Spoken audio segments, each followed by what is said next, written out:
De acuerdo. Entonces, muy buenos días a todos los participantes. Les damos la cordial bienvenida al cuarto ciclo de conferencias del CG Student Chapter de la Universidad Nacional de San Agustín de Arequipa. Entonces, el día de hoy tenemos el agrado de presentar a la ingeniera Estefanía Schemwels, quien nos presentará la conferencia titulada Mineralizaciones vinculadas a procesos magmáticos hidrotermales en los Pirineos catalanes, España. La ingeniera Estefanía Schemwels es ingeniera geóloga y dibujante graduada por la Universidad de Barcelona. La divulgación científica siempre fue una de sus pasiones, así que en el 2011 crea la página de Facebook Razones para salir con un geólogo. Durante este periodo universitario participa como subdirectora en la Asociación de Mineralogía SGA Barcelona Student Chapter, que promueve la investigación de depósitos minerales en los alumnos. Más tarde cursa un máster en exploración geológica en la Universidad Internacional de Andalucía, donde realiza también trabajos como geóloga de exploración para la empresa minera MATSA. Además, ahora se encuentra realizando un doctorado con la Universidad de Barcelona. Como dibujante, ha trabajado haciendo ilustraciones para artículos y tiene sus propios proyectos de cómic y divulgación. Ha realizado varias exposiciones de sus monstruos e imaginario en Barcelona. Actualmente se ha incorporado al grupo de trabajo dentro del proyecto Eurovolc con el Grupo de Volcanología de Barcelona en el Instituto de Ciencias de la Tierra Jaume Almerà.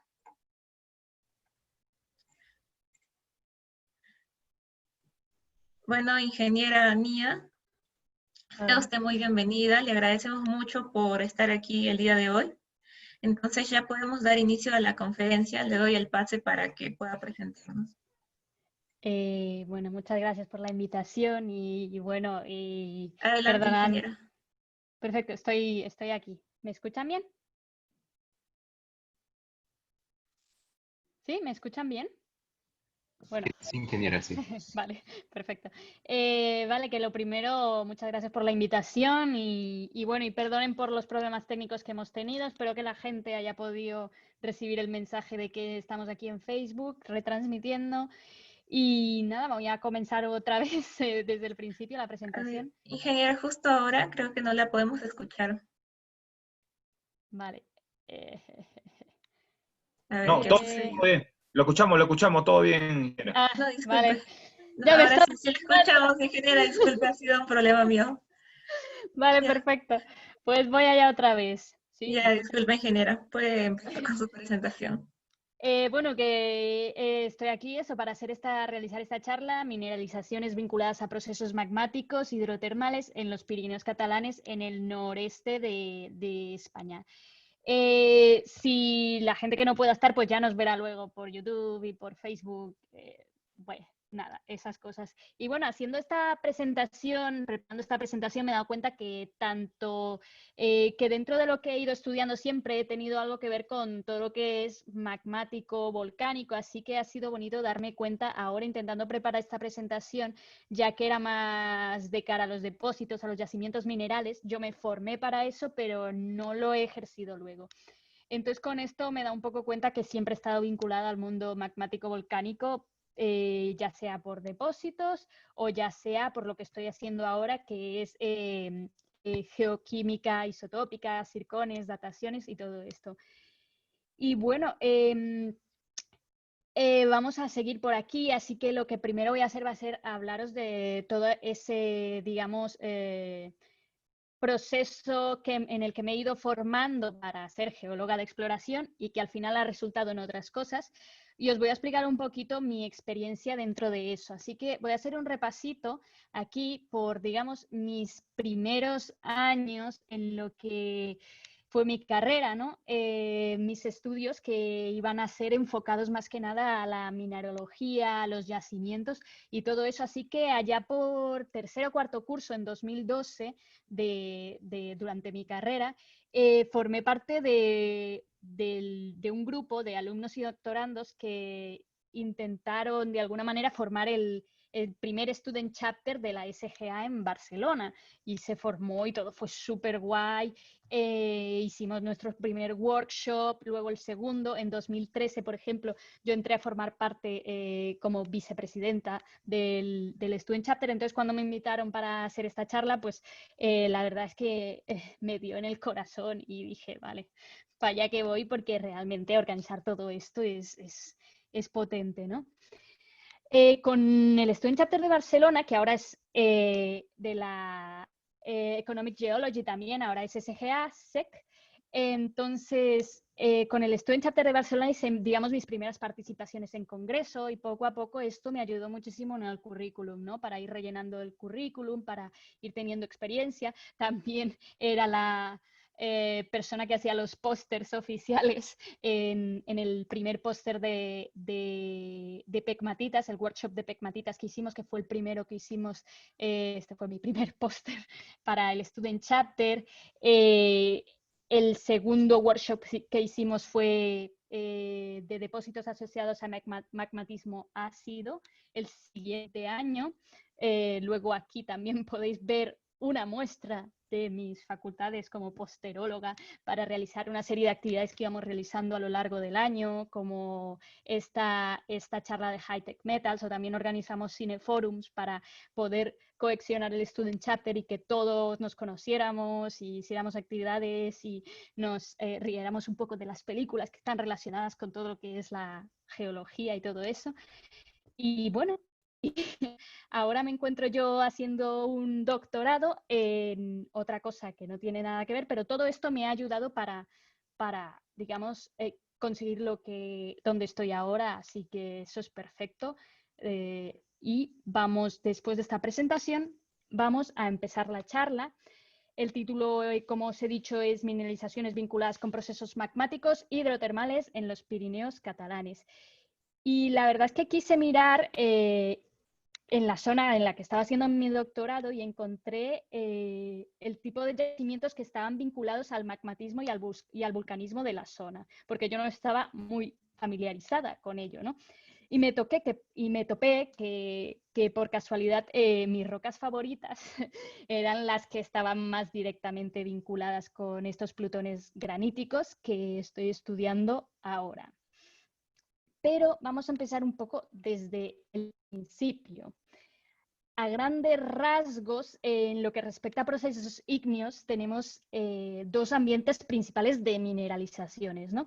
Y hablo de mineralizaciones en general porque realmente siempre he trabajado en zonas donde por algún motivo los yacimientos que estaba estudiando todo el rato no daban mineralizaciones con poder económico, yacimientos minerales. Entonces, yo creo que al final eso fue un poco lo que me sacó de los yacimientos y me metió en otro sitio, ¿no? Porque no tuve realmente muchísima suerte en los trabajos en los que estaba intentando ser geóloga de exploración. Y a grandes rasgos podríamos definir estos ambientes de tipos de mineralización en dos. Uno, que serían las mineralizaciones vinculadas a cristalización de magmas, lavas y su enfriamiento. Y el 2 serían las vinculadas a procesos hidrotermales, que a su vez están vinculados a la intrusión de un cuerpo granítico o un cuerpo ígneo. Y esto nos deja en este dibujo en el que he estado trabajando muchos días para ponerlo aquí en la charla, donde tenemos relacionados todos los igneous related ore deposits aquí, y comentando de manera rápida encontramos las zonas de distensión, por ejemplo, en corteza oceánica. Podríamos encontrar VMS relacionados con vulcanismo submarismo. Luego en zonas de subducción, lo que serían más epitermales de alta y media sulfuración, pórfidos, que evidentemente todos ustedes en Perú saben mucho más que yo porque no hay que decirlo. Y también podemos encontrar skarns, de los que vamos a hablar luego porque, spoilers, son mis rocas preferidas. Y bueno, si nos detenemos un poquito más de cerca, como he dicho antes, tenemos vinculados los depósitos que están relacionados con eventos magmáticos, ¿no? Eventos magmáticos y luego los que están relacionados con fluidos, ¿no? En esos eventos ya posteriores, que hablaremos con posterioridad, me refiero. Vinculados a eventos magmáticos, tendríamos este dibujillo de aquí, como lo serían las comatitas de níquel-cobre en rocas volcánicas y elementos del grupo del platino, que tienen estas comatitas, o bien las pegmatitas, granitos enriquecidos en tierras raras, y unas muy, muy importantes que no están aquí, que no me entraban en lo que era la composición del dibujo, que son las cromititas, por ejemplo, las cromititas podiformes y estratiformes. Y dentro de todo este gráfico que veis aquí, hay unas que no aparecen, porque son unas rocas un poco peculiares que encontramos en cratones, alejadas de todo lo demás y a su rollo, que son estas que estáis viendo aquí a la izquierda, y os voy a explicar un poquito mi experiencia con estos depósitos volcánicos, entre comillas, llamadas kimberlitas. Esto fue parte de mi trabajo de final de grado, que es como la tesis de final de grado, ¿no? Así que nos remontamos, creo que por 2013, ya no me acuerdo, no sé, lo debe poner por ahí, no lo pone, da igual. Bueno, cuando tuve que hacer mi trabajo de final de grado, la tesis de grado, ya en su momento estuve muy vinculada a las kimberlitas por lo que era el Student Chapter, ¿no? Así que caí en la red volcánica de las kimberlitas y empecé a familiarizarme con ellas. Y en este caso fueron las kimberlitas del noreste de Angola, que es una zona que se llama Alto Cuilo. En Angola se habla el portugués y que, por cierto, he escuchado o he leído, pero no sé dónde, que es donde se come la pizza más cara del mundo. Así que cuidado con las pizzas en Angola. Y bueno, en general yo creo que podríamos pasar a lo que sería, bueno, vamos a explicar un poquito qué son las kimberlitas, ya que estamos aquí. Las kimberlitas en general se podría decir que son como enormes pedos de la tierra, perdón por decir pedos, pero es lo más parecido de la Tierra, que aparecen de repente en la superficie, ¿no? Estas rocas generando una gran explosión súper violenta parecida a la de, por ejemplo, un volcán freatomagmático. Y la mayoría, más o menos, de las kimberlitas que tenemos ahora fueron más o menos por la época de la extinción la extinción, entre comillas, de los dinosaurios, que eso es un dato muy curioso a tener en cuenta. Y bueno, aquí tenéis en pantalla la primera definición acotando lo que era una kimberlita, ¿no? Hecha en 1986 por Mitchell. Las kimberlitas son una roca súper rara porque en realidad está definida como una peridotita alcalina, es decir, una roca muy potásica por definición química, con megacristales de olivino, flogopita, ilmenita, piropo, un montón de cosas más, y una matriz de minerales con granulometría más pequeña, que son de los mismos minerales que he dicho antes, agregando carbonatos, perovskita o etcétera, ¿no? Y ahora mismo no sé si habréis escuchado mucho de kimberlitas, porque realmente hay muchos depósitos que parecen mucho más importantes de los que hablar, y os preguntaréis para qué demonios sirven estas rocas alcalinas. Y es que en estas rocas se encuentran uno de los no recursos minerales más importantes de la economía mundial, y es el diamante. Le llamo no recurso porque el diamante tiene una historia económica muy bonita, ácida y cruel detrás, así que no sé si debería considerarse un recurso mineral o no. Entonces, podríamos decir que es a partir de 1871, por ejemplo, que empieza la fiebre del diamante, y cuya especulación de este mineral deriva en el valor económico que tiene en la actualidad, que es lo que os estaba diciendo. Y en el 71 se descubre un diamante en la ciudad de Kimberley, que es esta ciudad de fondo que tenéis en esta foto, en Sudáfrica. Y esto es el llamado Big Hole en imagen, que por cierto, bueno, este fue digamos que donde de repente se inició como esa fiebre del diamante y empezó todo lo que hoy en día se conoce como esa cosa por conocer, por comprar, vender y su precio tan elevado. Así que ahora hablando un poquito más de digamos, de la geología, y reconociendo, por ejemplo, que no saqué muy buena nota en mi trabajo de final de grado y que probablemente invertí la mayor parte de mi tiempo en hacer este dibujo que estáis viendo en pantalla, porque cómo no, me gusta dibujar. Así que esto es una pequeña anécdota, ¿no? Cuando yo llegué a la presentación de mi trabajo, en el cual ya sabía que no me iban a tratar muy bien, lo primero que me dijeron fue que me había olvidado de citar al autor de la figura, que por qué no lo había citado, que eso estaba muy mal y a lo mejor me bajaron hasta muchísima nota por hacerlo.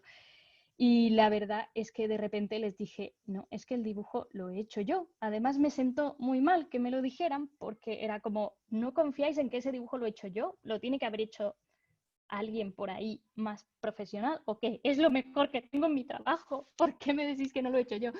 Bueno, al final se tuvieron que tragar sus palabras y nada, y me dijeron que estaba muy bien y tal. ¿Y por dónde iba? A ver, aquí en el dibujo, en el esquema, quedan representadas las partes principales de una kimberlita, que como hemos dicho es una roca, digamos, volcánica. Así que en superficie luciría casi como una especie de caldera rebleta de sedimentos, ¿no? Una caldera volcánica. Y hay dos tipos de facies, dos tipos de rocas que se pueden encontrar a grandes rasgos en estas pipas kimberlíticas, que se llaman así. Las facies cráter, que corresponderían a como unos 2 kilómetros más o menos de cráter producido por una gran explosión. Estas fases están formadas por las típicas rocas que formarían un cráter de un volcán, rocas piroclásticas en los tuff ring, que son estos que están aquí alrededor, y rocas epiclásticas que rellenan la zona de cráter, o sea, digamos un poco sedimentarias, ¿no? Y os tenéis que imaginar también una kimberlita como eso, como lo que he dicho, una enorme caldera. En términos generales son depósitos vulcanoclásticos resedimentados. Y en pantalla aquí tenéis un ejemplo de una muestra compuesta por granos redondeados de cuarzo, en su mayoría y sobre todo minerales opacos, que son estos de color negrito que tenéis por ahí, ¿no? En su caso, la mayoría de minerales opacos que veis aquí son ilmenita, magnetita, y en la parte de abajo tenéis representado lo que serían las fases diatrema, que son las fases un poco más profundas de todo lo que sería esta estructura kimberlítica. Esta zona tiene proporciones variables de chenolitos, que es lo que más caracteriza a las fases de diatrema, ¿no? Y aquí es donde encontramos el kit de la cuestión de las kimberlitas, y para saber si una kimberlita tiene diamantes o no tiene diamantes es aquí donde buscamos a estos minerales. En pantalla, en la imagen esta de muestra que os he puesto aquí, para las fases diatrema tenéis una roca tufítica con la pili peletal y una serpentinización, que es esa alteración que veis por ahí. Y esa es, por ejemplo, correspondería a la parte más superficial de las fases diatrema. Aquí en la siguiente diapositiva, en esta que estáis viendo en pantalla, veis un ejemplo de lo que serían todos esos minerales que nos encontramos en las fases diatrema, característicos de esa zona, que serían anfíboles en la primera imagen, en la segunda imagen de la derecha, cromita con bordes de magnetita, y a ver, que esto no me deja ver, que tenía mi cara enfrente, titanita, perovskita, y este mineral que tenéis aquí, que tiene forma de croissant, es una flogopita, que son muy características de las kimberlitas también. El ilmenita, magnetita con marmitización, y en la imagen de abajo a la derecha, que es una imagen súper bonita, que a mí me encanta, corresponde a un xenolito compuesto por anfíbol y biotita, porque, pues como os he dicho, en esas fases diatrema de las kimberlitas hay muchísimos xenolitos y xenocristales, que son, digamos, los que se estudian para ver la composición o el poder diamantífero de estas kimberlitas.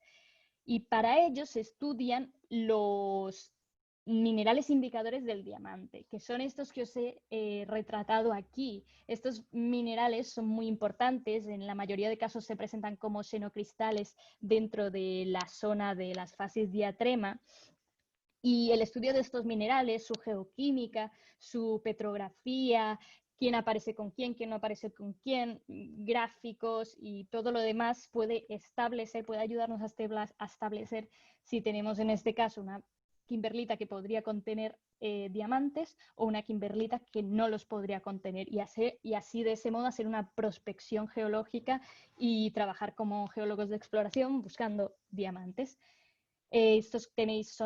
Aquí tenéis exacto los minerales más importantes: olivina, ilmenita magnésica, piropo rico en cromo, piropo pobre en cromo y rico en titanio. Una serie de combinaciones ahí de minerales que nos ayudarían a diferenciar, ¿no? A diferenciar el valor económico de estas kimberlitas, porque una de las cualidades más importantes de estas kimberlitas son la velocidad a la que intruyen en la corteza terrestre, lo que hace que estos diamantes no se transformen en grafito, porque como sabéis, diamante y grafito, misma composición, y lo que les pasa a estos diamantes es que si suben muy lentamente, pues se transforman en grafito y a nadie le gusta encontrarse una kimberlita con grafito en vez de diamantes. Entonces, que creo que eso debe ser lo más horrible de la vida, encontrar ahí un trozo de grafito con forma de diamante que sabes que fue un diamante y ahora ya no lo es, ¿no? Y bueno, podría yo extenderme más, pero no me va a extender más en kimberlitas. Os voy a recomendar que podéis ver el primer capítulo de En pocas palabras, de la segunda temporada, que habla de diamantes, sobre todo de su especulación económica y cómo han llegado los diamantes a ser importantes cuando realmente quizás se les ha dado un valor económico más grande del que podrían tener. Y así lo que vamos a hacer va a ser volver a los tipos de mineralizaciones vinculadas a procesos ígneos, porque recordemos que hay a grandes rasgos dos, de las que os he hablado, que directamente están vinculadas con la cristalización de magmas, lavas y su enfriamiento, y la otra que son vinculadas a procesos hidrotermales, es decir, no directamente de cristalización de esos magmas, sino pues por esos líquidos que están influenciados por el calor, por la exsolución de volátiles de esos magmas y tal. Así que hemos hablado de kimberlitas como ejemplo del primer punto y ahora nos toca hablar de los depósitos hidrotermales, que no son más que eso, procesos vinculados a la intrusión de un plutón. En el dibujo general, este que os enseño aquí, bueno, reconoceréis los pórfidos. Como os he dicho antes, a vosotros no os tengo que hablar de pórfidos, cupríferos, de molibdeno y bla, bla, bla. Y que ya habréis estudiado por su contexto geotectónico. También hay por ahí depósitos que en parte tienen un componente sedimentario, como los tipos SEDEX, y bueno, y luego los skarns, de los cuales la mía del futuro os va a hablar en unas pocas diapositivas. Así que vamos a empezar un poquito con un poco de teoría, ¿no? Sobre los depósitos hidrotermales. Si nos detenemos un momento a hablar de eso, de esta teoría, podríamos resumir que un depósito hidrotermal es aquel lugar donde se acumulan mineralizaciones creado por soluciones volátiles, es decir, una solución gaseosa líquida que está mineralizada y que está caliente.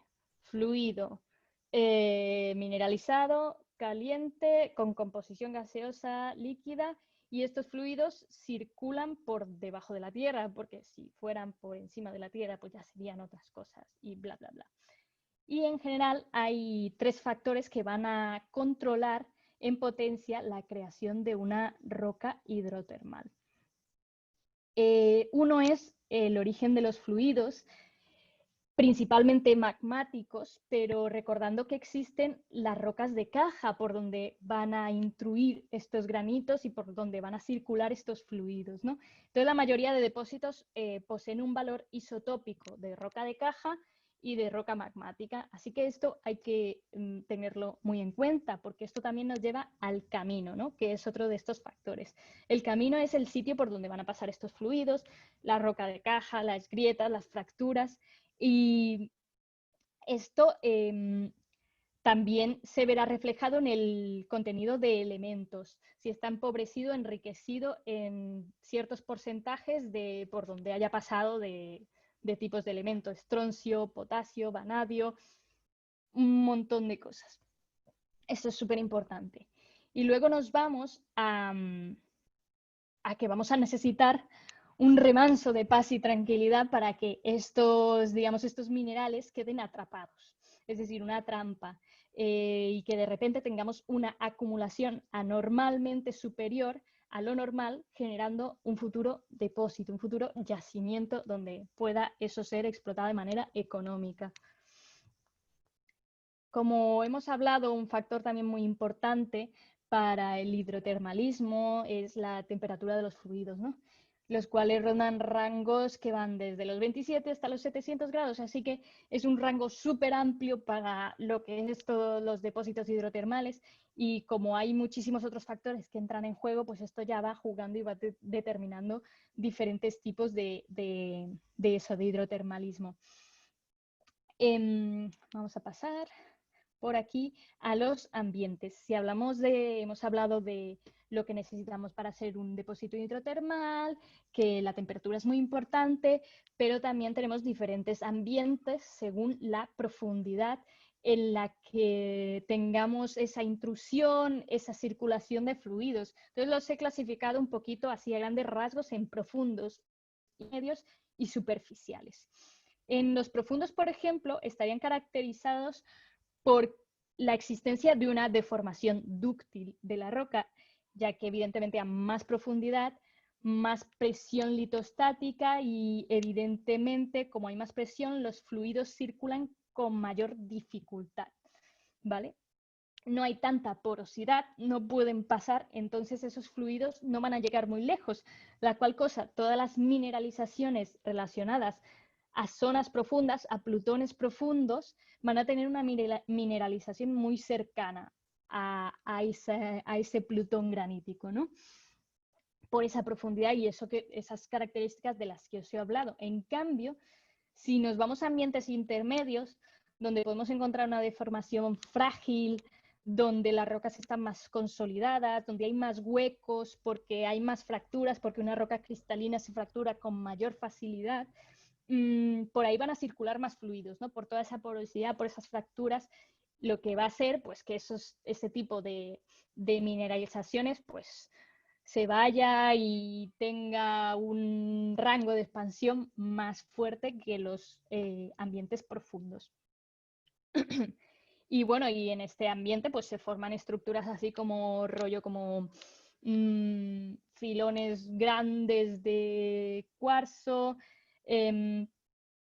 cositas así, ¿no? Y finalmente tenemos ambientes superficiales, donde podemos recalcar, por ejemplo, las exhalaciones marinas. Respecto al tipo de rocas hidrotermales,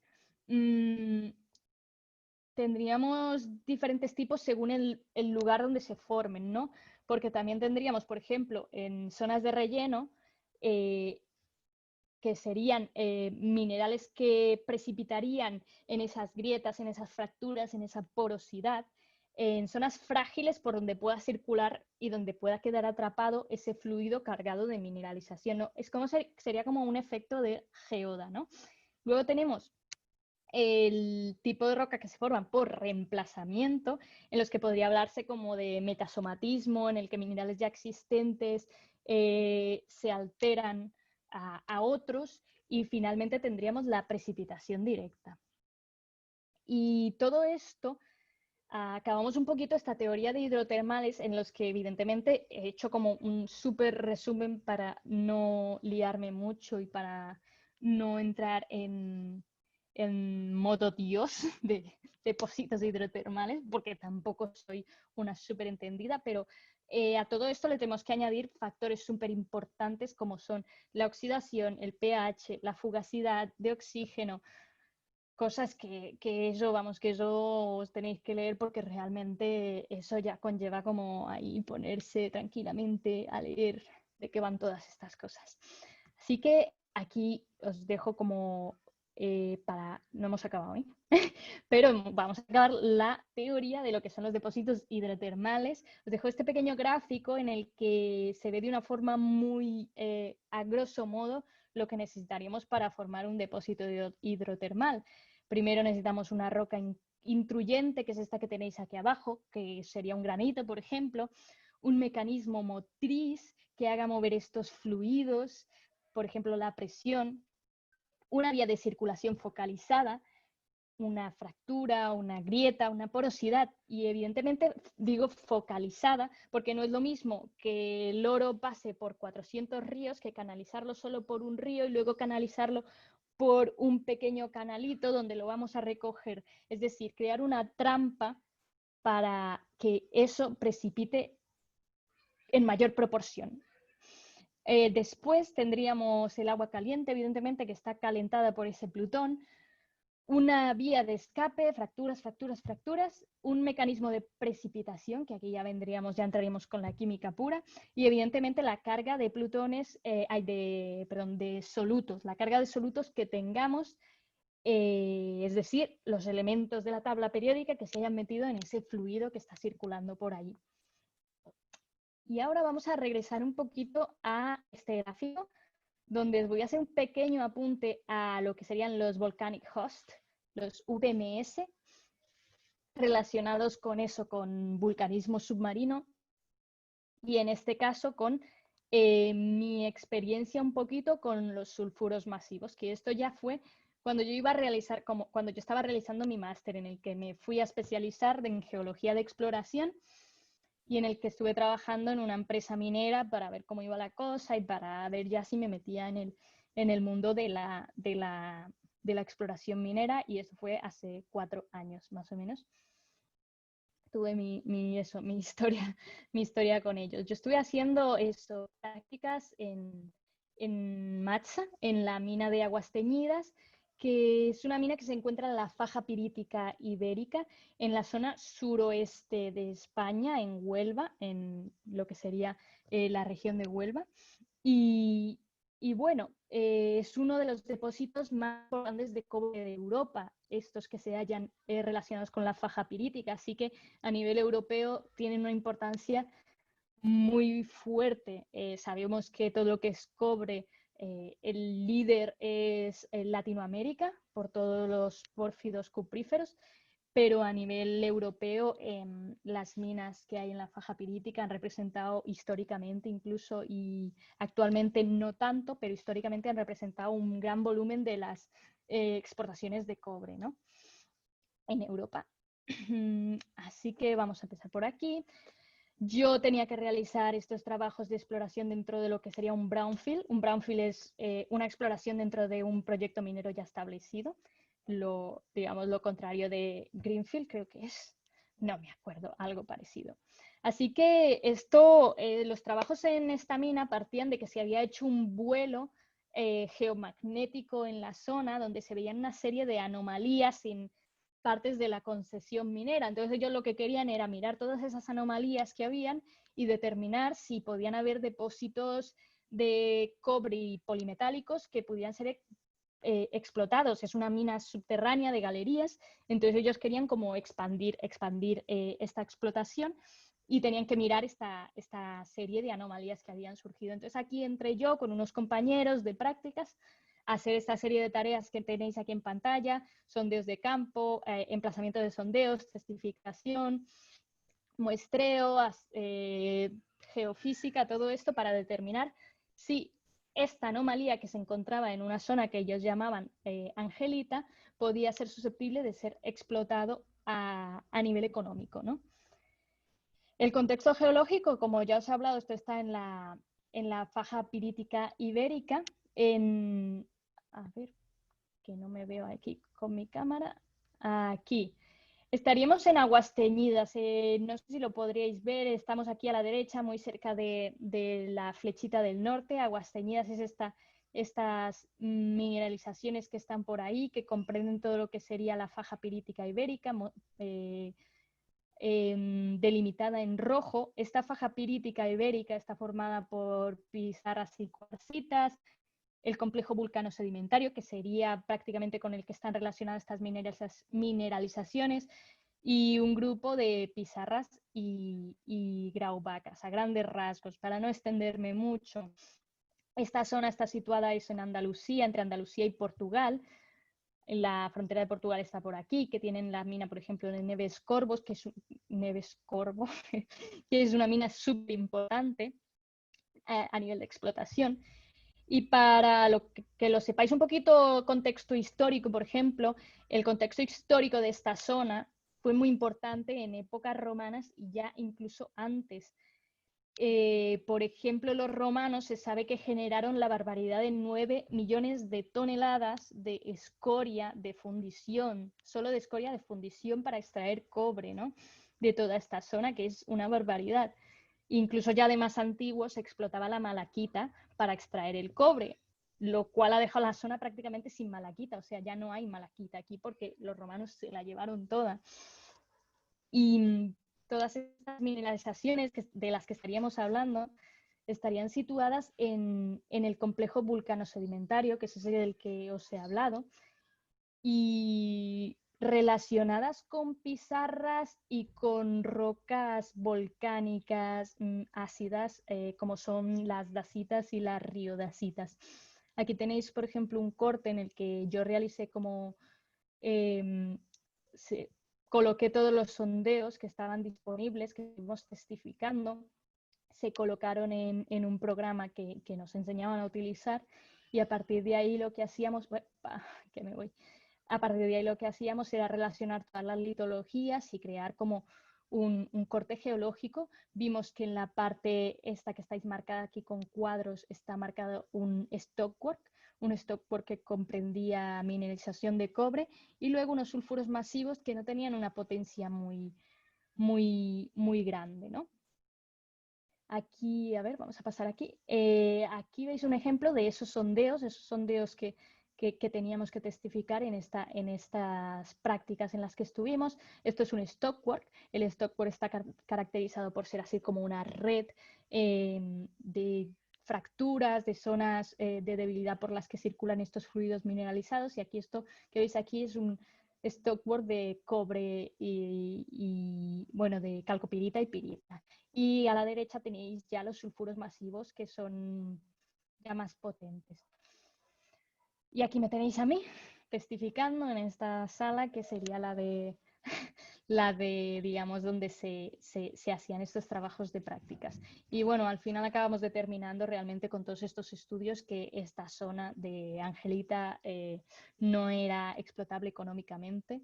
Las anomalías geofísicas son difíciles de entender y además pueden ser producidas, que fue lo que comprendimos, por masas de pirita y ya está. O sea, no hace falta que haya calcopirita ahí para que te dé una gran anomalía. Entonces, eso era lo que nos estaba pasando a nosotros, que lo que en teoría teníamos que estudiar para ver si era explotable era pirita y ya está. Así que no tuvimos suerte aquí y no me contrataron más y ya está, ya me fui, acabé mis prácticas y ahí se acabó mi futuro como geóloga de exploración.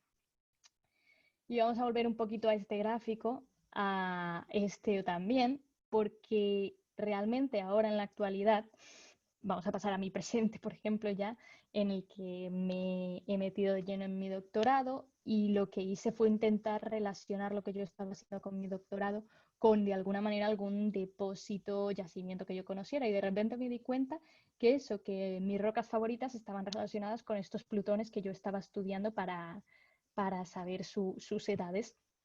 Y estas rocas son los skarns. Los skarns que, a ver, los tenéis por aquí, que son estas rocas relacionadas con plutones, de las que vamos a hablar ahora mismo. ¿Por qué? Porque por definición un skarn es una roca metasomática, calcosilicatada, con mineralización de sulfuros o no. En pantalla estáis viendo un gráfico muy simple de lo que sería un skarn, y es que aquí tenéis una intrusión granítica que lo que haría es crear un metamorfismo, y después por fluidos relacionados con este plutón y que van circulando por aquí, que es la zona verde esta que tenéis, pues se crea un exoskarn, es decir, una un skarn externo a este Plutón, que lo que está haciendo es cambiar la mineralogía de todas las rocas que hay ahí y que puede tener o no una mineralización susceptible de ser explotada, porque a lo mejor tienes un skarn ahí de piroxeno y ya está. Entonces vamos a hablar un poquito de lo que sería la evolución de un skarn y cómo puede, digamos, un skarn ser mineralógicamente y económicamente activo. Entonces aquí tenemos la evolución típica de un skarn. En primer punto tendríamos unos sedimentos, en este caso serían unas calizas, por ejemplo, con algún sedimento por ahí que sería pues alguna arenisca o a lo mejor podrían ser rocas metamórficas previas, por ejemplo, pero en general deberíamos tener unas rocas, unas calizas, ¿no? Por ahí sedimentaria. Entonces tenemos una intrusión de un Plutón y por metamorfismo de contacto se crea una aureola metamórfica y transforma las rocas en corneanas. Y bueno, en este caso, en las calizas, pues las transforma en mármoles, ¿no? Se crea un metamorfismo. En el paso 2, este Plutón expulsa sus volátiles y estos fluidos de alta temperatura circulan por las zonas cercanas y se forma un skarn prógrado. Es decir, toda esta roca metamórfica que se había formado al principio, con la primera fase, de las zonas más cercanas, la circulación de fluidos hace que haya una mineralización vinculada a estos fluidos. Esto se llamaría skarn prógrado, ¿no? Y los minerales característicos son granates, piroxenos y a veces magnetita. Y en la parte número 3, a grandes rasgos, habría interacción de fluidos hidrotermales de baja temperatura, retrogradando este skarn, sería la fase retrógrada, y los minerales principales son anfíboles, epidota, albita, calcita y por supuesto los sulfuros, que es ahí donde buscaríamos, digamos, lo que nos daría dinerito. En este ejemplo, que es un ejemplo también otra vez de Huelva, que es esta zona de la que os he hablado de la faja pirítica, hay un ejemplo muy bonito de skarns. Esta mina se llama mina de Cala. Aquí en esta foto, abajo a la izquierda, podéis ver el contacto de un skarn con la granodiorita. Es decir, aquí tenéis una granodiorita que metamorfizó unas calizas que en la fase prógrada, es decir, en el número 2, del que hemos hablado aquí, en la fase número 2 de fluidos de alta temperatura, transformó este skarn con piroxenos y bla, bla, bla, y en la fase retrógrada, en la fase número 3 de baja temperatura, lo que hizo fue precipitar sulfuros, calcita y todo lo demás.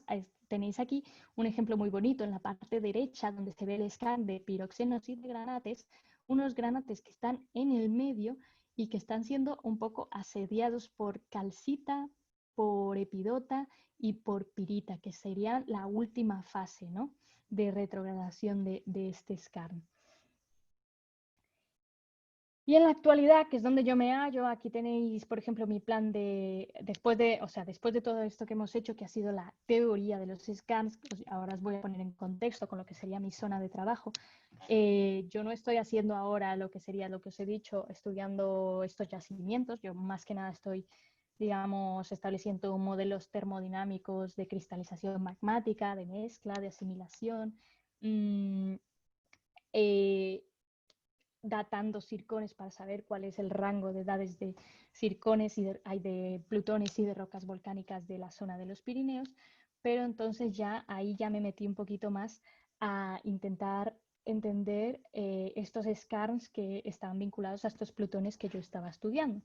Y rápidamente, muy rápidamente, contexto, os dejo aquí el contexto respecto de España. Tenemos aquí toda España, Portugal a la izquierda, Cataluña es esta zona al noreste que queda aquí marcada, delimitada por esto, y los Pirineos catalanes son toda la zona del norte, que sería más o menos por donde anda Andorra. Aquí tenéis algo un poquito más de detalles. Barcelona estaría en esta punta tan poblada que se ve por aquí en el medio, en esta panza que le sale por aquí al terreno, y nos encontramos aquí en la parte norte, que sería donde está más o menos Andorra, y aquí en rojo he delimitado los dos plutones digamos, de mi tesis, ¿no? Uno sería el Plutón de la Maladeta y otro sería el Plutón de Andorra Montluís a la derecha. Respecto al contexto geológico, nos remontamos, nos encontramos en los Pirineos catalanes y nos deberíamos remontar a unos millones de años antes, exactamente 380 millones, y volver atrás a la orogenia varisca o orogenia arsínica, depende de cómo le llamen ustedes por ahí en su zona, y momentos en los que convivían Laurentia, Gondwana, Laurasia. Uy. Y nos encontramos evidentemente en un momento de colisión, ¿no? Donde se está formando esta orogenia varisca y se está formando el metamorfismo regional que vamos a encontrar a grandes rasgos en los Pirineos, en la mayoría de rocas que vamos a encontrar en los Pirineos. En este contexto, la península ibérica, después de todo este jaleo varisco, donde se metamorfizan la mayoría de materiales que hay ahí, pues los plutones intruyen más o menos por esta época, por aquí sería, en 300 millones de años, donde está por aquí la flecha, está 300 millones, 280, algo por ahí intruyen estos plutones más en una etapa un poquito transgresiva, extensiva de lo que sería después de esta orogenia varisca, cuando ya se está acabando. Y a partir de aquí, luego, pues ya nos vamos a 65 millones de años, a la orogenia alpina, en la que se han formado los Alpes, los Himalayas, los Andes, evidentemente, y prácticamente todas las cordilleras actuales que forman montañas grandes. Y ahí es cuando se forman los Pirineos, en este pequeño GIF que os he preparado por aquí. ¡Hop! Y se forman ahí los Pirineos, ¿no? Y esto nos dejaría en este contexto, es un corte muy histórico de aquí de los Pirineos, en el que se estuvo estudiando todo lo que era esta estructura y más o menos simplemente como anécdota para que lo hayáis visto al menos una vez en vuestra vida, el corte de los Pirineos. A la izquierda, al sur, digamos, tendríamos España y al norte tendríamos Francia. A ver, ¿por dónde voy? Vale. Aquí tenéis un mapa geológico de la zona en cuestión, más o menos lo que os enseñaba antes en Google Earth, que era Plutón de la izquierda y Plutón de la derecha, Francia en la parte de arriba, Cataluña en la parte de abajo, la zona roja de aquí, toda esta, la que pone Axial Zone, representa todo lo que serían esas rocas metamórficas que se formaron durante la orogenia varisca y posteriormente a esta orogenia, como os he dicho, intruyen estos plutones que son los que van a ayudar a la formación de estos skarns posteriores. Y estos son los plutones del estudio de mi tesis. En la parte de abajo una franjita verde que tenéis por aquí son todo lo que son antiguas cuencas volcánicas, que serían todos esos materiales volcánicos que tenemos aquí representados, que también son motivo de estudio de mi tesis. Y bueno, a ver, ahora voy a pasar un poquito a hablar de cómo intenté preparar esta charla, porque me costó muchísimo encontrar información sobre mineralizaciones de skarn relacionadas con estos batolitos, pero sobre todo información un poquito moderna, porque realmente todo lo que encontraba era un poquito más antiguo o me ha costado mucho encontrar como algún medio donde pudiera descargar todos estos papers. Y bueno, y al final me decanté por lo que estaba encontrando sobre la Maladeta, que es el Plutón que veis con el número 1 de la izquierda, ¿no? Y como me agobié un montón porque no encontraba información o porque la información era muy poca, hacía como hablaba muy poquito de lo que yo quería en realidad. Todos esos papers eran de antes del 2000, muy cortitos, y consideré que toda esta información casi fue como una cruzada en la Tierra Media. Y mi yo friki apareció y dijo, mira, ya me he cansado de buscar información, y lo que hice fue simplemente hacer un mapa y ya está. O sea, todo el tiempo que yo estaba intentando buscar papers, lo dejé y dije, mira, no voy a encontrar más papers. Pues tengo los dos con los que he encontrado, tiro para adelante y el tiempo ese lo invierto en hacer un precioso mapa, rollo la Tierra Media, donde se pueden ver todas las mineralizaciones asociadas a este Plutón. El límite este que tenéis aquí sería el Plutón del reino de la granodiorita de la Maladeta, que está formada por dos parques naturales, que son Possets Maladeta al oeste y Aigüestortes al este. Así que toda esta es mi zona de estudio de este Plutón al menos. Este Plutón es enorme, si os fijáis la escala, estos solo son 5 kilómetros, o sea que el Plutón hace un porrón de kilómetros. Con el simbolito de la mina tenéis mineralizaciones relacionadas sobre todo con skarns, aunque estas de aquí abajo están relacionadas con pegmatitas, y luego en los rombos estos tenéis mineralizaciones tenéis mineralizaciones directamente relacionadas con skarns. La mayoría y las más importantes se encuentran en esta zona de aquí, en la zona norte, muy cerca del límite, porque es donde encontramos todo lo que son materiales de calizas del devónico, que son las que se han metasomatado. Bueno, se han visto sometidos a metasomatismo en el que se han transformado a skarns, sobre todo skarns de wolframio y algunos de oro, ¿no? Que esto fue lo que dije, oh, hay oro por ahí y wolframio, pues esto es bastante interesante, ¿no? Así que en este pergamino de eso, lo que os he dicho, podéis encontrar todas estas mineralizaciones. En la parte también estos dibujitos que son así como un tridente, son mineralizaciones también hidrotermales, pero relacionadas más con lo que sería venas de cuarzo, ¿no? Venas de cuarzo también con mineralización de cobre, incluso algunas de plata y todo lo demás. Y vamos a ver. Bueno, y ya una vez que me motivé bastante ya con el mapa este, pues empecé a buscar información y vi que en la parte esta que os he marcado aquí con un recuadrito hay 3 skarns que se han estudiado mucho en la bibliografía. Se han estudiado mucho porque uno de ellos lleva oro, ¿no? En él, como os he dicho antes. Y entonces, para que veáis que eso, a ver, que lo de la Tierra Media, eso de los paseítos y todo por la Tierra Media, la dificultad, la compañía ahí caminando sea cierto, pues os he puesto un par de vídeos por aquí. Esta soy yo intentando sobrevivir a lo que era el viento en esta zona, que como veis por ahí detrás es bastante potente, bastante guay. Y este otro vídeo de por aquí, esto es un lago glacial, por ejemplo, estos son los compañeros con los que íbamos y la verdad es que la zona era bastante bonita, pero muy complicada, llovía y todo lo demás, y lo voy a pasar porque no quiero que se me cuelgue la presentación. Y vamos a pasar bueno, a hablar un poquito de geología, ¿no? Aquí, ya que os he enseñado el mapa este de la Tierra Media del batolito de la Maladeta, este batolito es un complejo ígneo tardiercínico, intruye después de la orogenia varisca en las últimas etapas, ¿no?, de distensión, y bueno, ahí es donde entra mi tesis, así que no me voy a extender mucho porque es todo lo que estamos intentando descubrir. Este batolito está principalmente compuesto por granodiorita, aunque hay algún granito micasio por ahí, gabronorita, pero ya está, a grandes rasgos es bastante simple, y la roca encajante son principalmente materiales paleozoicos, metamorfizados y del carbonífero, pero estas calizas que tendríamos por aquí, que son las en cuestión que formarían los skarns, son calizas del devónico. Y mediante varios estudios de geotermómetros y estas cosas, pues se ha establecido que las condiciones de la intrusión fueron de unos 2.5 kilobares y 625 grados, ¿no? La aureola metamórfica que se formó a la intrusión de este granito fue de unos 300 metros, teniendo en cuenta que el granito es súper grande, pues no me parece como tan excesiva esta aureola metamórfica.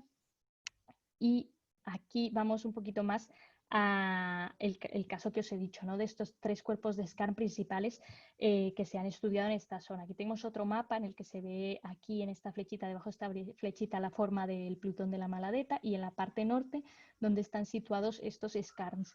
Serían el skarn de Arties, Escuñado, que son estos que hay aquí a la derecha, y luego el skarn de Sarraera. El skarn de Sarraera es un poquito más guay, más interesante, porque es el que sería el que llevaría oro, ¿no?, en sus particularidades.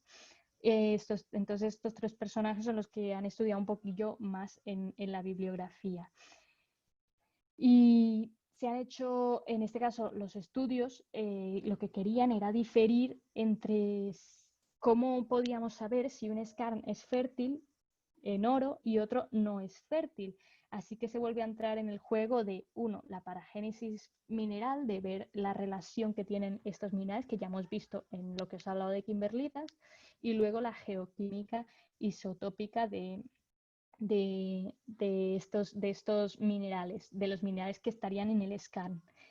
En el caso de la génesis mineral, se vio, por ejemplo, se estudió que en estos scans, si los separamos en dos partes, uno serían los de Artigas y Escañao, que serían, digamos, los que no llevan oro, y luego estaría el de Sarraera, que es el que sí que lleva oro. Entonces se vio que habían dos fases mineralógicas de formación y que eran congruentes en ambos tipos de skarn. En los primeros aparecía la primera etapa con temperaturas similares y que era principalmente de formación de edenbergita, era una fase monominerálica prácticamente, de unos 45 metros de espesor, y en una segunda etapa, que ya sería esta etapa retrógrada de la que estaríamos hablando, se forman fases hidratadas, carbonatos, sulfuros, arsenopirita, pirrotina, sulfuros de níquel-cobre, calcopirita, y una peculiaridad sobre todo que se vio y que era una diferencia que podría ser como un paso a seguir para saber si un skarn tiene oro o no,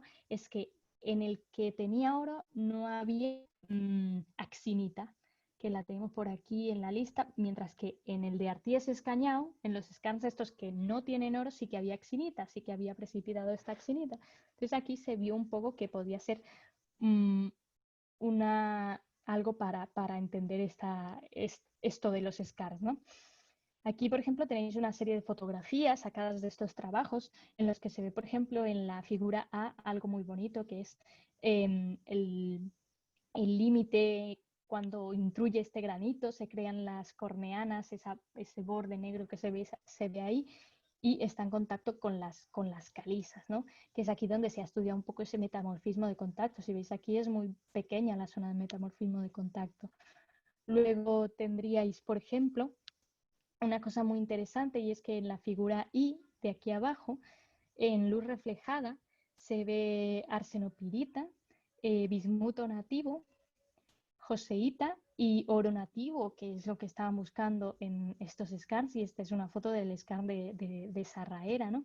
Y es bastante interesante cómo se encuentra el oro nativo, porque si os fijáis es esta manchita negra y se va repitiendo la manchita negra bastante, así que no es poco, ¿no?, lo que se encontraba aquí. Y bueno, durante el estudio de estos scans se vio que las condiciones de formación de los tres eran muy similar, el redox, la temperatura, la fugacidad, y ahí entraron en juego ya para discernir un poquito los isótopos de azufre y de oxígeno, que por sus valores, por sus porcentajes, se vio que había una diferencia entre los isótopos de sulfuro y de oxígeno, y que los separaba otra vez en dos equipos, los que no tenían oro y los que sí tenían oro. Y a esto se le dio unas diferentes explicaciones, y entonces se vio, por ejemplo, que los skarn que no tenían oro tenían un componente magmático más acentuado, mientras que el que sí tenía oro tenía un componente mixto, es decir, que habían influido fluidos magmáticos y fluidos de la roca de caja metamórfica. ¿Vale? También se hicieron estudios de lo que serían isótopos de oxígeno y carbono en las rocas que no se alcanzaron a metamorfizar ni a metasomatizar, que eran las calizas que habían quedado libres, digamos, libres de pecado. Entonces se vio, por ejemplo, que el porcentaje en isótopo de carbono 13 se mantenía muy estable para todos los scans, mientras que los isótopos de oxígeno, si os fijáis, este sería aquí en el punto 0, en la zona 0.001, que es la distancia en la que estarían cogidas las muestras a partir del frente del skarn, ¿no? El frente del skarn estaría en el punto 0,1, y a medida que nos alejamos del skarn, el isótopo de oxígeno se va incrementando su porcentaje. Así que esto fue también una peculiaridad a tener en cuenta en cuanto a estos isótopos. Y bueno, yo creo que esto ya lo estamos terminando, ya estoy llegando un poquito hacia el final. Vamos a volver aquí a este mapa porque quiero que os fijéis en el granito en el número 2, que es el granito de Andorra-Montluís. No lo he estudiado porque ya se me iba a hacer súper larga la presentación, así que simplemente lo dejé con el de Maladeta. Me hice el mapa ese que habéis visto de la Tierra Media, rollo la Tierra Media, y ya no tenía más tiempo para nada. Así que pero que sepáis que en este segundo granito también hay mineralizaciones de skarn y muy importantes, por cierto, sobre todo de wolframio, porque no sé, en los años 80 se explotó muchísimo ese wolframio de las minas vinculadas al granito número 2. Y aquí tenéis un ejemplo de las mineralizaciones de wolframio asociadas a la granoderita de Santa Coloma, que está justo al ladito de ese plutón más grande, y que son mineralizaciones muy importantes de wolframio, es decir, tungsteno, que se llama de las dos maneras. Y no sé si estáis muy familiarizados con el wolframio, ni sabéis si además de para los filamentos de las lámparas eléctricas, y es que el wolframio fue clave en la Segunda Guerra Mundial porque se utilizaba como blindaje, ¿no? Se utiliza para reforzar el blindaje de los tanques y para hacer perforadoras para perforar otros tanques. Pero bueno, eso se sigue haciendo, en verdad. O sea que el wolframio sigue siendo un metal muy importante, ¿no? Estratégico, al menos para la guerra, que es al fin y al cabo en lo que invierte mucha gente. Y bueno, en la Segunda Guerra Mundial se convirtió en fundamental porque realmente Alemania, que compraba todo su wolframio a la China, pues se ve que no podía, hubo un tiempo en que no pudo comprarlo, y como España se declaró neutra, entre comillas, durante la Segunda Guerra Mundial, pues lo que hizo Alemania fue comprarle el wolframio a España y solventar esa carencia de wolframio para sus preciosos tanques nazis. Entonces, yo creo que aquí vamos a dejar esa presentación con esta preciosa foto de esos nazis. Y bueno, y como material de consulta os dejo aquí alguna bibliografía que tenéis por aquí. Y nada más, deciros que muchísimas gracias y hablaros un poquito de eso, de mis redes, de que me podéis encontrar en Facebook por Razones para Salir con un Geólogo, que es la página ya de 2011 que lleva funcionando desde 2011 en Facebook. Y hace nada, ayer o así, me hice una página de Ko-fi.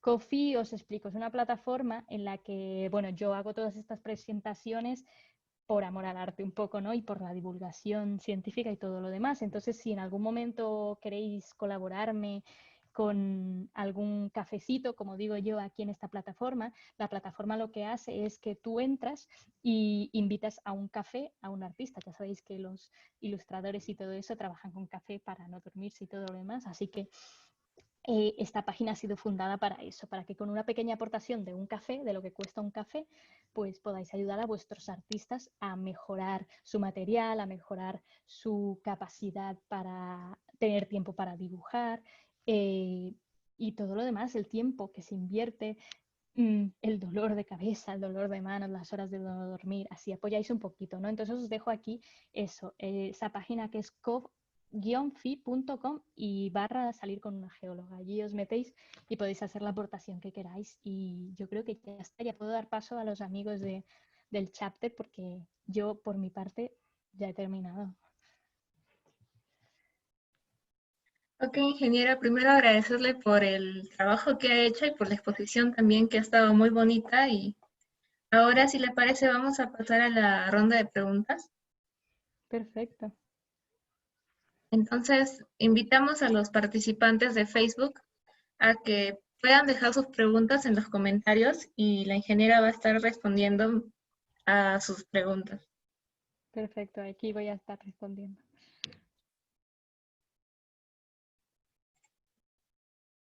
Ok, tenemos una pregunta.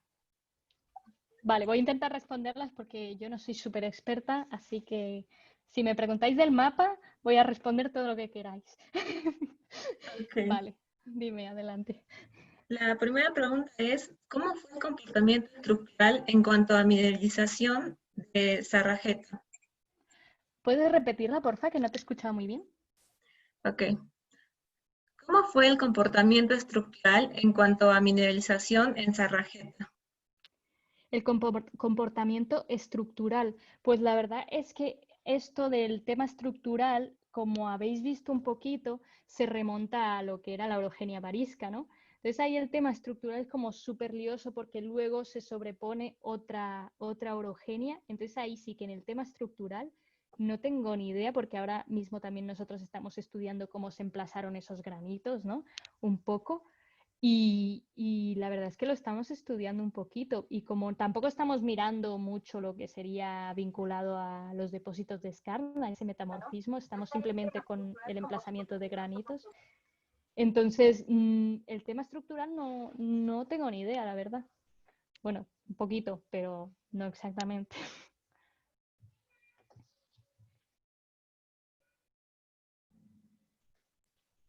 Ok, ingeniera. La siguiente pregunta es, ¿nos podría dar algún ejemplo de las trampas geoquímicas de las que habló? De las trampas geoquímicas. A ver, vamos a volver ahí detrás.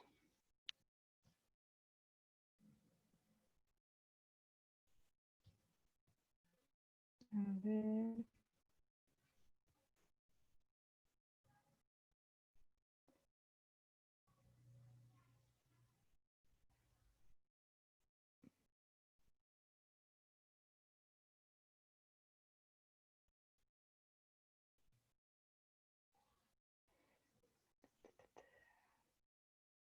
Sí, a ver, hemos hablado de eso, de que los tres de los factores importantes para que se cree un depósito al final es esas trampas geoquímicas, que las trampas geoquímicas en su mayoría de veces están controladas por lo que es la fugacidad, el pH y todo lo demás.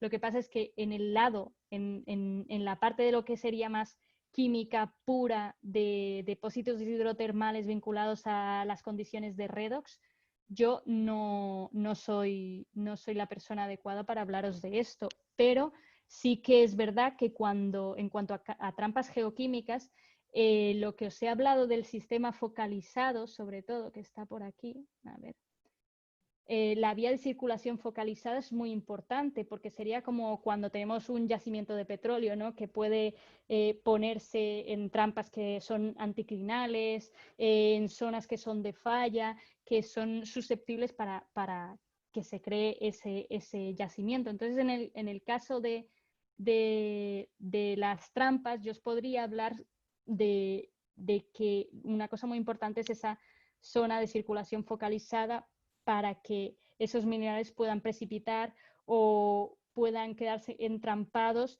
para que haya una concentración más alta, para que cambien las condiciones de redox, para que cambien las condiciones de pH, y entonces químicamente eso pueda quedarse atrapado y precipitar, ¿no? También es verdad que todos los minerales tienen como unas condiciones de precipitación, ¿no? Unas condiciones que son de temperatura, de todo lo que he hablado, de pH y de equilibrio con el fluido.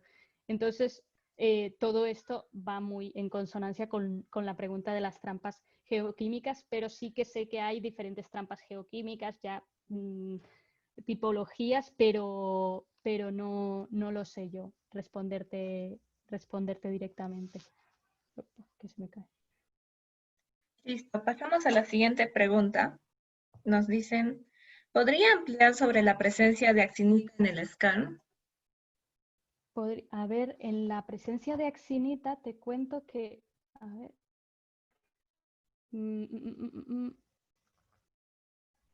a ver,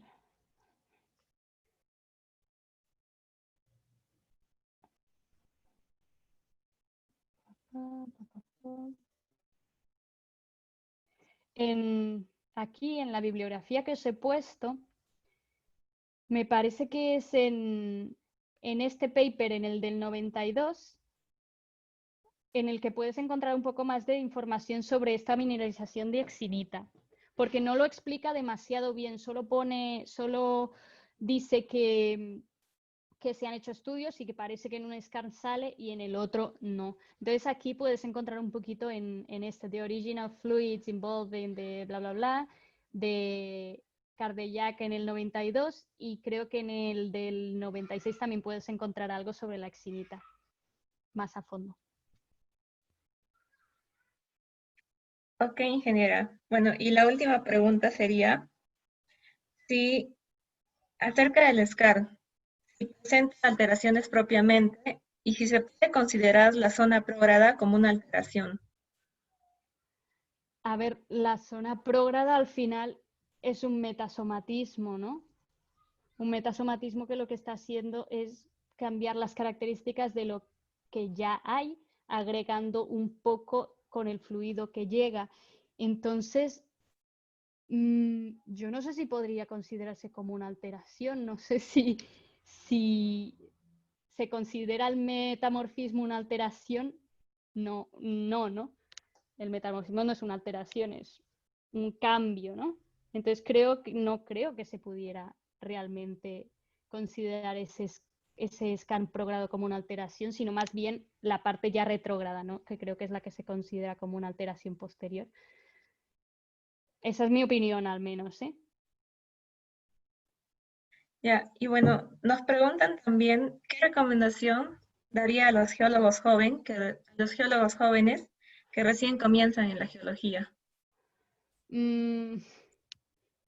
Recomendación. Que sobre todo intenten familiarizarse con lo que sería leer papers, porque a veces nos hacen leer muchas cosas como libros o cosas así, y no sé, al menos en mi facultad nos daba muchísima pereza ponernos a leer papers, pero al final es como acabas aprendiendo un poco y entendiendo todas esas cosas. Eso es muy importante por una parte.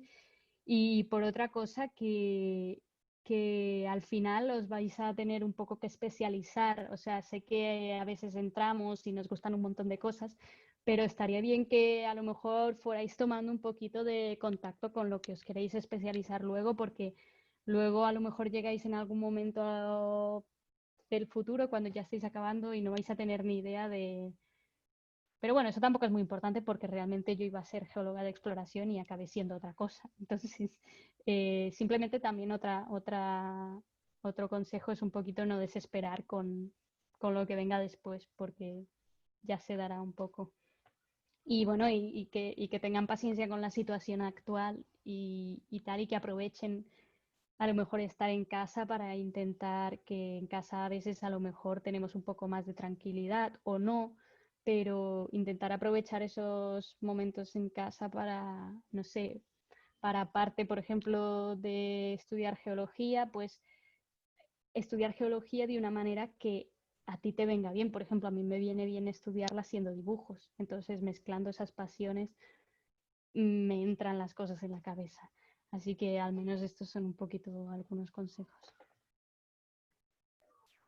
Ok, ingeniera Nia, ante todo agradecerle a nombre de toda la comunidad geológica que el día de hoy ha estado presente y muy atenta tanto en la plataforma de Facebook, a pesar de los inconvenientes que se han podido presentar, y siempre, bueno, nunca fallan, pero no ha habido problema con ello, hemos sabido controlarlo con su ayuda también, y así hemos sacado adelante la charla del día de hoy, ¿no? Y nuevamente agradecerle al nombre del CG Student Chapter de la Universidad Nacional de San Agustín de Arequipa, y esperamos contar quizá próximamente con su presencia, ya sea de manera presencial más adelante o también de forma virtual. Y agradecerle Ojalá. agradecerle una vez más, y bueno, eso sería todo por mi parte. Y invitarla también a las siguientes charlas que estarán desarrollándose en los siguientes días, y también a todos los presentes del día de hoy, invitarlos también a las siguientes charlas que se van a estar desarrollando durante la semana. Y muchos éxitos, ingeniera Nia, y a seguirle también tanto con la página de Facebook, que tiene usted muy buena didáctica, y tanto en Instagram y otras redes también. Muchas No, gracias, a ingeniera. ustedes también por la invitación y a la gente que está ahí pese a las adversidades. Así que nada, yo muy agradecida y muchas gracias a todos. Perfecto, ingeniera. Entonces nos estamos encontrando hasta la próxima, y con todos los Perfecto. presentes nos estamos encontrando hasta el día de mañana. Muchas gracias y hasta luego con todos. Que tengan un buen día.